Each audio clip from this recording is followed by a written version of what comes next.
ત્રિકોણમાં કોઈ પણ બે બાજુના માપ સરખા હોય છે. શું કીધું છે? સમદ્વિબાજુ ત્રિકોણ એટલે કે બે બાજુના માપ સરખા હોય તેવો ત્રિકોણ. શું કીધું છે આપણને? ત્રિકોણ કે જેમાં બે બાજુના માપ સરખા હોય. તો શું કીધું છે? સમદ્વિબાજુ ત્રિકોણમાં કોઈ પણ બે બાજુના માપ સરખા હોય. તો વિધાન કેવું છે? સાચું. હવે જોઈએ આપણે ચોથું. તો તેમાં શું કીધું છે કે 4 સેમી લંબાઈના ચોરસ અને 4 સેમી લંબાઈના સમબાજુ ત્રિકોણની પરિમિતિ સરખી હોય. તો એ વિધાન કેવું છે?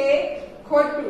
હવે જોઈએ પાંચમું. તો તેમાં શું કીધું છે કે 5 સેમી લંબાઈના ચોરસની પરિમિતિ અને ક્ષેત્રફળના માપ સરખા હોય. શું કીધું છે? 5 સેમી લંબાઈની ચોરસની પરિમિતિ. તો પરિમિતિનું સૂત્ર શું હતું આપણું? તો કે 4 ગુણ્યા લંબાઈ. જ્યારે ક્ષેત્રફળનું સૂત્ર શું હતું ચોરસની? તો કે લંબાઈ ગુણ્યા લંબાઈ. તો બંનેનો જવાબ કેવો આવે? જુદો જુદો આવે ને. એટલે વિધાન કેવું છે? ખોટું. હવે જોઈએ છઠ્ઠું. તો તેમાં શું કીધું છે? લંબચોરસ બગીચાની ફરતે એક આંટાનું માપ એટલે કે તેના ક્ષેત્રફળનું માપ. તો આ વિધાન પણ કેવું છે? ખોટું.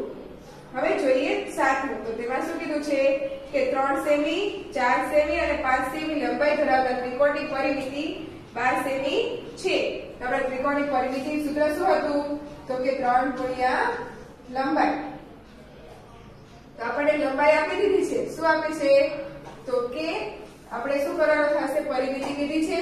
તો પરિમિતિ શું થશે? તો કે 3 સેમી વત્તા 4 સેમી વત્તા 5 સેમી. તો 3 ને 5 9, 9 ને 3 12 સેમી. તો આ શું થઈ ગયું? તો કે આપણી ત્રિકોણની પરિમિતિ કેટલી થઈ ગઈ? 12 સેમી થઈ ગઈ. એટલે આ વિધાન કેવું છે?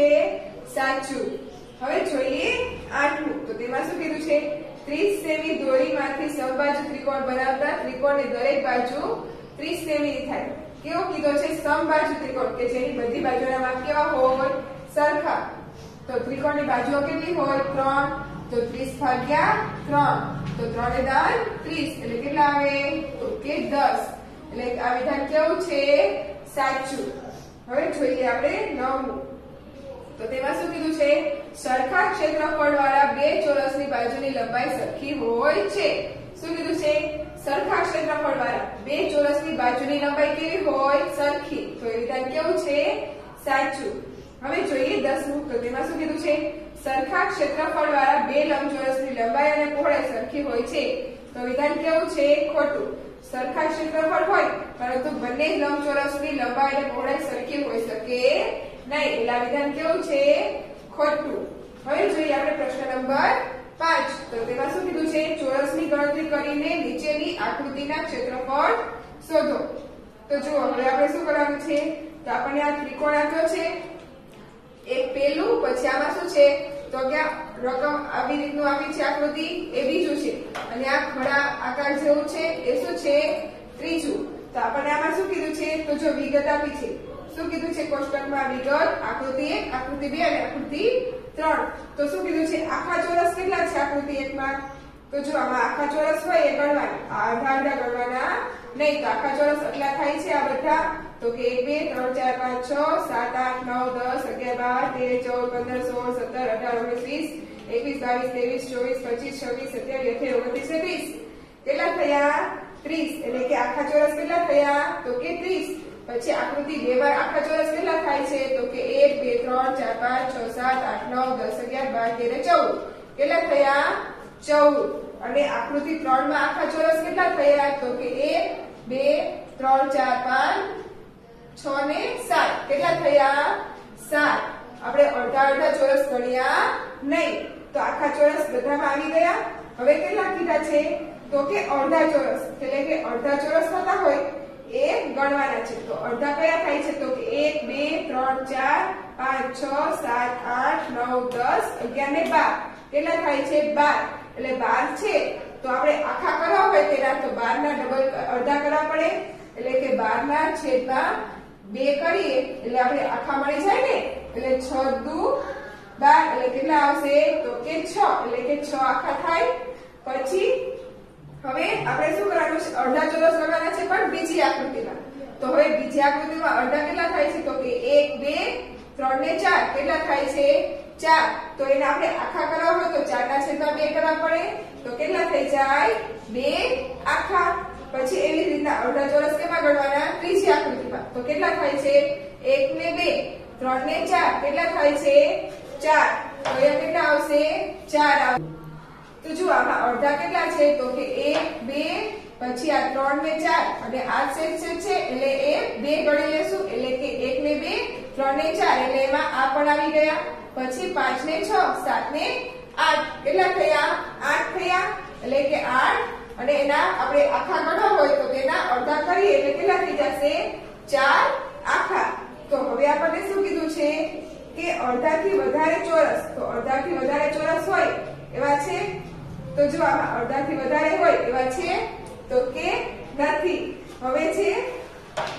તો કે આમાં પણ છે અડધાથી વધારે હોય એવું તો કે તો જો હવે આકૃતિ 2 માં તો આકૃતિ 2 માં કીધું છે અડધાથી ચોરસ વધારે હોય તો આમાં અડધાથી વધારે હોય એવું છે તો કે ના નથી એટલે શું આવશે હવે જોઈએ આપણે ત્રીજી આકૃતિમાં તો તેમાં અડધાથી વધારે કીધું છે તો અડધાથી વધારે છે તો કે જો આમાં અડધાથી વધારે છે તો છે ને તો એ આવશે અને આ પણ અડધાથી વધારે છે અને આ પણ અડધાથી વધારે છે એટલે કેટલા છે તો કે એ પછી આ બીજું અને આ ત્રીજું એટલે 3 ને આ સામેના 3 1 2 ને 3 એટલે કેટલા થઈ ગયા 6 થઈ ગયા તો ચલો હવે આપણે આવશે કે અડધાથી ઓછા ચોરસ તો આમાં અડધાથી એટલે ઓછા હતા તો કે નતા એટલે કે 0 આમાં એક અડધાથી ઓછા હતા તો કે નતા એટલે કે 0 હવે જોઈએ આમાં તો આમાં અડધાથી ઓછું છે તો કે હા એક આ ચોરસ છે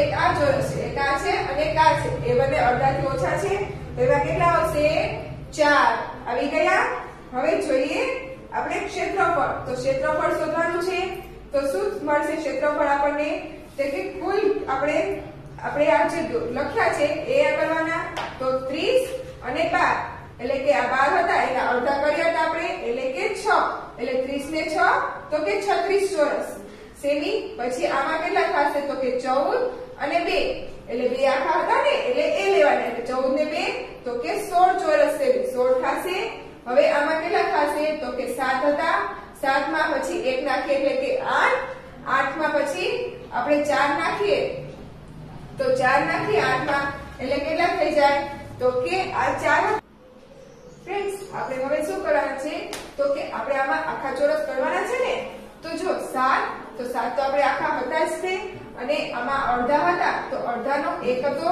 એટલે કે 1 એટલે કે 8 હવે આપણે અડધાથી વધારે 6 ચોરસ કીધા છે તો આપણે તેને આપણે 5 ગણી લઈએ તો 5 ગણીએ અને અડધાથી ઓછા છે તો આપણે તેને 1 ચોરસ ગણી લઈએ એટલે કે અડધાથી વધારે અને અડધાથી ઓછું તે 5 ને 1 4 5 ને 1 6 ને 1 7 ને 7 14 એટલે કે 14 ચોરસ સેમી એટલે આ શું થઈ ગયું આપણું કોષ્ટક પૂરું થઈ ગયું હવે જોઈએ આપણે છઠ્ઠું તો તેમાં શું કીધું છે આપણને કે એક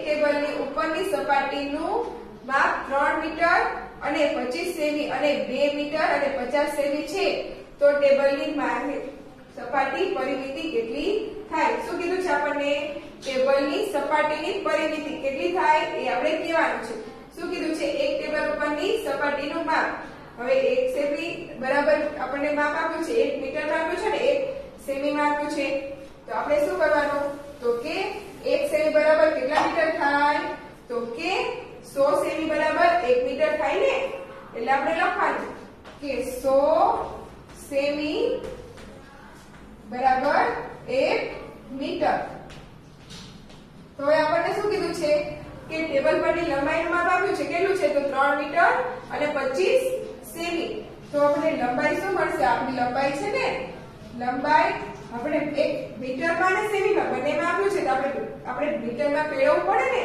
તો શું છે 3 મીટર અને 25 સેમી એટલે કે 3 પછી વત્તા 25 સેમી એટલે કે 25 સેમી એટલે કે એના મીટરમાં ફેરવવો તો 25 ના છેદમાં 100 એટલે કે 25 ના છેદમાં 100 આમ થશે ને તો હવે તો કે આપણે શું કરવાના તો કે 25 રહ્યા એના 2 પોઈન્ટ કાપવાના એટલે કે 5 અને 2 આ 2 પોઈન્ટ થયા પછી શું આવે પોઈન્ટ આવશે અને આગળ આવશે 3 એટલે કે 3.25 મીટર આ શું મળી ગયું આપણને મીટરમાં મળી ગયું સેમીમાં હતું ને એ હવે શું થઈ ગયું મીટરમાં અને હવે શું કીધું છે પહોળાઈ શું આપી છે 2 મીટર ને 50 સેમી કેટલી આપી છે પહોળાઈ તો પહોળાઈ 2 મીટર અને 50 સેમી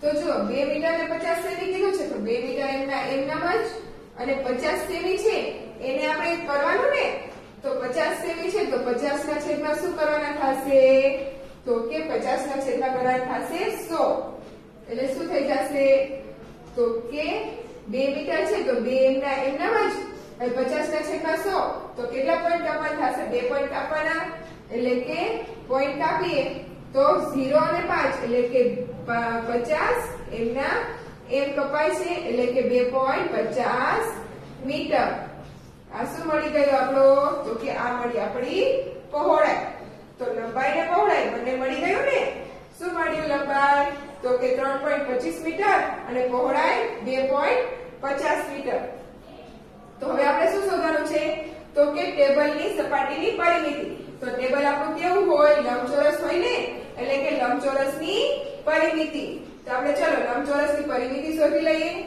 તો આપણું સૂત્ર શું હતું લંબચોરસની પરિમિતિનું બધાને યાદ છે ને યસ શું હતું તો કે લંબાઈ ચોરસની પરિમિતિ બરાબર 2 કૌંસમાં લંબાઈ વત્તા પહોળાઈ તો લંબચોરસની પરિમિતિ બરાબર 2 કૌંસમાં લંબાઈ વત્તા પહોળાઈ તો 2 એમનામ જ અને લંબાઈ આપણે શોધી હતી કેટલી શોધી હતી તો કે 3.25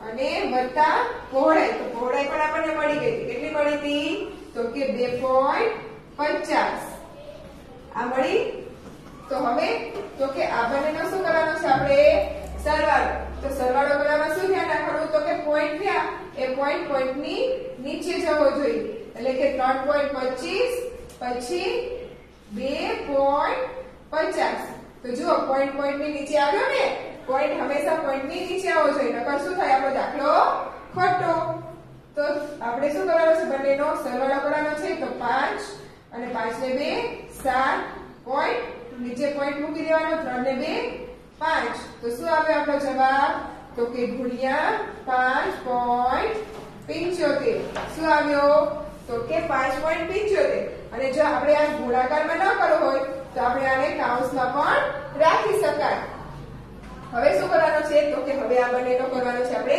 ગુણાકાર તો આ બંનેનો ગુણાકાર કરીએ તો થોડી વાર માટે આપણે પોઈન્ટને ધ્યાનમાં ન રાખીએ તો 2 પોઈન્ટ આપણે કાઢી લીધો હવે ગુણાકાર કેના વડે કરવાનો છે તો 2 વડે 5 દુ 10 7 દુ 14 ને 1 15 એટલે કે 5 દુ 10 ને 1 11 હવે 11 થયા તો આપણે કેટલા આપણે પોઈન્ટ હતો તો કે 2 આપણે પોઈન્ટ હતો ને તો છેલ્લેથી 1 અને 2 આપણે પોઈન્ટ મૂકી દેવાનો તો આપણો શું જવાબ આવ્યો તો કે 11.50 આ શું મળી આપણને તો કે આ મળી આપણને લંબચોરસની પરિમિતિ એટલે કે આપણે ટેબલની સપાટીની પરિમિતિ શોધવાની હતી ને તો એ આપણને મળી ગઈ કેટલી મળી તો કે ટેબલની સપાટીની પરિમિતિ એટલે કે 11 મીટર અને 50 સેમી એટલે આજે આપણે પોઈન્ટ પહેલાની રકમ મળી એ કેવી મળી મીટરમાં અને પોઈન્ટ પછીની સેમીમાં એટલે કે 11 મીટર 50 સેમી શું મળી ટેબલની સપાટીની પરિમિતિ તો ચાલો હવે આપણે આગળ આવા બીજા દાખલા જોઈ લઈએ